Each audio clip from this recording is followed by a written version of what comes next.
Good evening and welcome to News 20 at 5. I'm Destiny Gaines. And I'm Kaylee Nash. Thank you for joining us. But before we jump into things, an intentional fatality shakes a nearby community. News 20 Kayla Priester has the story. Kayla? This week, criminal proceedings for 18-year-old Khalil Amarian Pugh continue.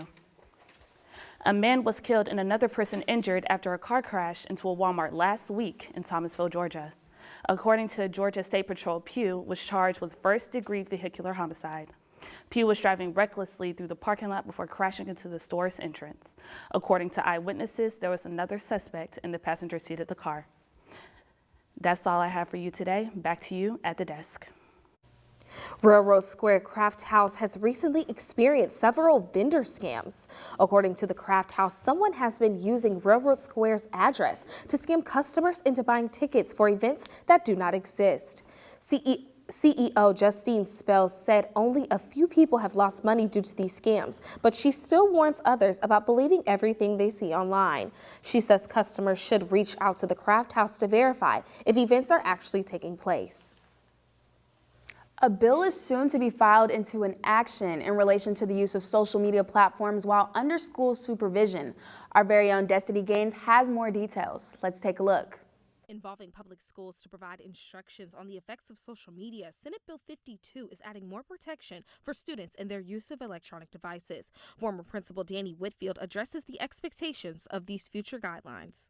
For teachers, when it comes to this, is that we establish policy.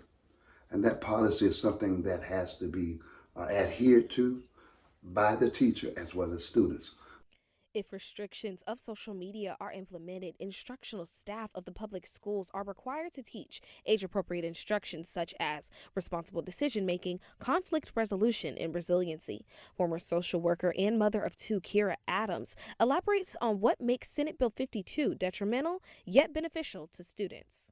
So I guess for those that may not be as social, may be more of introverts in those situations, it could be, I guess, detrimental for those. This adopted bill rules governing the use of a wireless communications device by a student while on school property or attendance at a school function. A student may not use any communications device during instructional time. If noticed, the use of wireless communications can include possible disciplinary action. Hoping to affect grades 6 through 12, the Florida Department of Education is working with the district school board for the proper accounting for all students. Now, for more information, you can visit www.talgov.com. This is Destiny Gaines reporting for FAMU 20 News. Back to you.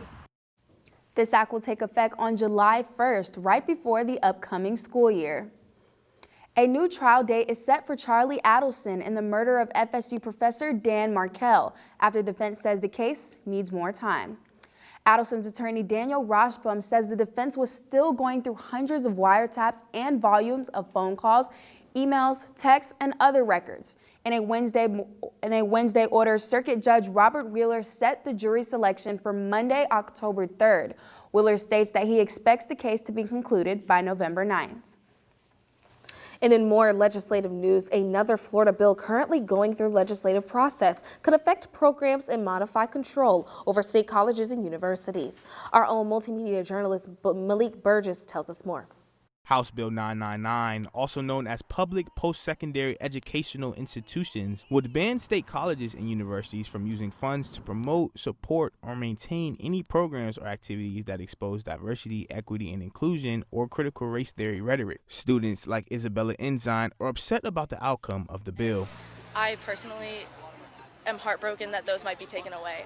Seeing the Pride Student Union, the Black Student Union, all of those being defunded, when we're 15 minutes away from the Capitol at our own school is disheartening. The bill would further empower the Florida Public University Board of Governors to enforce the law as it sees fit. This includes the rewriting of state universities' mission statements and allowing each university's Board of Trustees the ability to review faculty members' tenure at will. For Florida State student Alexis Dorman, it is now up to the students to advocate. Yeah, I think it shows that when the Florida legislature doesn't show up, that students will show up and advocate for their own futures themselves, regardless of what is is going on inside the governor's mansion or the Capitol. The bill states that Florida's education system prohibits universities from spending funds from any source on programs that promote diversity, equity, inclusion, promote or engage in political or social activism, and give treatment or benefits to people based on their sex, religion, race, color, national origin, or disability. House Bill 999 passed through the House last Monday, and it's now up to the Florida State Senate to pass their own version of the bill before reaching Governor Ron DeSantis' desk. If passed, the bill will be in place July 1st. With FAMU TV 20, I'm Malik Burgess. Again, if passed, the State Board of Education and the Board of Governors chairs will jointly appoint faculty committees to review and identify statewide general education core course options. In lighter news, the annual Tallahassee Wine Mixer is back this weekend for the 7th year at the AC Marriott Hotel in Cascades Park. This event is strictly for those 21 and over. The wine tasting event will be held this Saturday, March 25th from 4 p.m. to 8 p.m. Participants will enjoy unlimited wine tasting, live music by the Brown Goose Band, and chances to win bottles of wine. All proceeds from the event will be donated to Oasis Center for Women and Girls. Tallahassee Wine Mixer is, to my understanding, probably one of Tallahassee's only wine festivals. So we like to bring out a wide variety of different wines, red, white, sparkling rosé, and just allow Tallahassee to sample some great wines. VIP tickets have already sold out, but general admission tickets are still available for purchase. Tickets for the mixers can be bought for $45 online via eventbrite.com. And coming up after the break, how South Beach officials are handling another fatal spring break season. Also, Florida's regular session is well underway and the legislative process is picking up. Stay tuned. You're watching News 20 at 5. If I could be you, and you could be me for just 1 hour. If we could find a way to get inside each other's minds.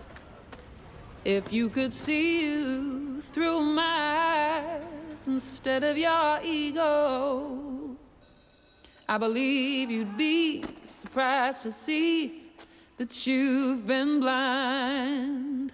Walk a mile in my shoes, walk a mile in my shoes.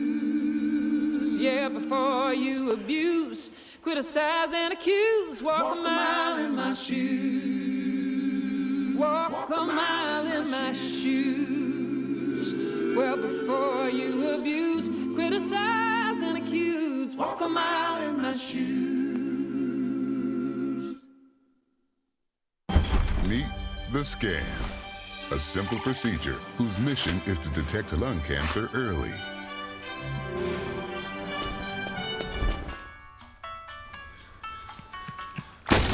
I'm here to save you. But I feel fine. That's great, but you may still be at high risk for lung cancer. Oh man, that's a new fence. If you smoke, early detection could save your life. Learn more at savedbythescan.org.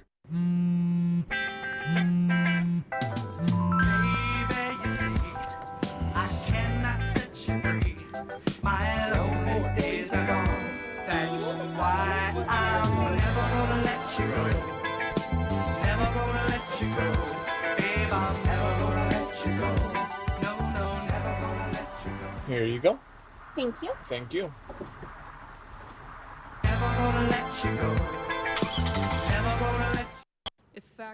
Welcome back to News 20 at 5. We have a lot in store for you all, but first our own Bayla Walker will be joining us here live. Now, Bayla, after issuing a state of emergency, how are Miami officials handling this spring break? Yeah, that's right. City officials enforced an emergency curfew after 2 deadly shootings occurred this past weekend. Now, that curfew did conclude this morning with one possibly being placed on Thursday. Now, both shootings occurred on Ocean Drive between Friday night and early Sunday morning.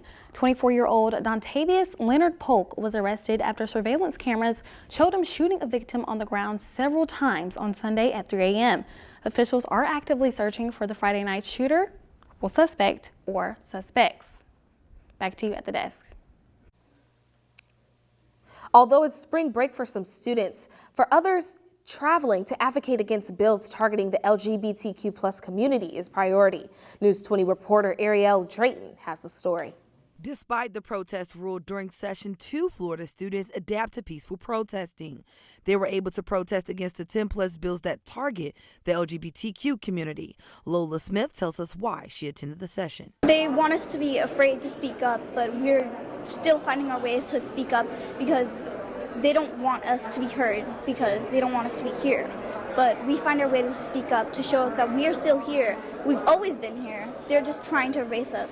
Senate Bill 1438 is the Protection of Children's Bill. It restricts children from attending adult live performances such as drag shows. If violated, the license of the business responsible will be revoked. House Representative Anna Eskamani has attended press conferences, proposed amendments, and raised awareness on social media against these bills. She shares her stance. Trans people have existed forever. It's only now that there's all this controversy and all this targeting, and I think a lot of it is manufactured to create division versus help us with understanding. The list goes on, such as Senate Bill 254 regarding the ban of gender-affirming care, Senate Bill 1674 regarding the transgender bathroom ban, and lastly, Senate Bill 668 banning the LGBTQ flag. It's few of many bills that will be voted on during session. Senate Bill 1438 has made its first stop at the Judiciary Committee. We can see updates tomorrow around 2:30 at the Florida Capitol. For now, I'm Ariel Drayton, FAMU TV News 20. You can visit flsenate.gov or myfloridahouse.gov to track this bill and any others during the regular session. For more wall-to-wall coverage, visit the Florida Channel. Florida House Bill 1467 has given schools permission to permanently ban books from schools. House Bill 1467 is the K-12 Education District Responsibilities Law, which requires school districts to be transparent in the selection of reading materials. Titles like The Blue Eye and Fahrenheit 451 have already been removed from some schools. FAMU News 20 reached out to numerous local public school libraries and librarians, but they have all declined to comment. There are almost 2,000 bills that the Florida House and Senate are scheduled to hear for the 2023 regular session. Our very own Aaliyah Everett tells us more about Florida House Bill 3. Florida state and local government officials may soon have to adopt a new system when considering what companies the government should invest taxpayer dollars in, thanks to Florida House Bill 3. The State Board Administration serves as the state's independent investment management organization, with authority over 30 funds collectively valued at about $228 billion as of last year, including the state's pension and investment plans for public employees, which accounts for 79% of assets under management. So what House Bill 3 does is make sure that local governments can't discriminate against private companies for their beliefs and practices when they're investing taxpayer dollars. Last year, the SBA trustees implemented the investing of funds in a manner that prioritizes the highest return on investment without consideration of social, political, or ideological interests.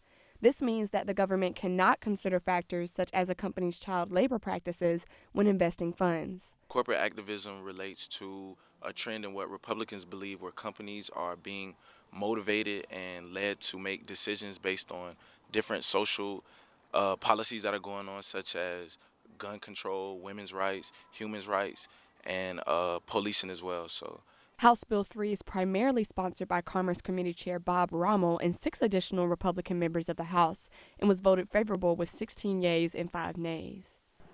Florida House Bill 3 was filed late February and received its first reading last week, now waiting on its second reading where members of the House will have the opportunity to amend the bill before sending it on to its third and final reading later this month. News 20 at 5, I am Aaliyah Everett.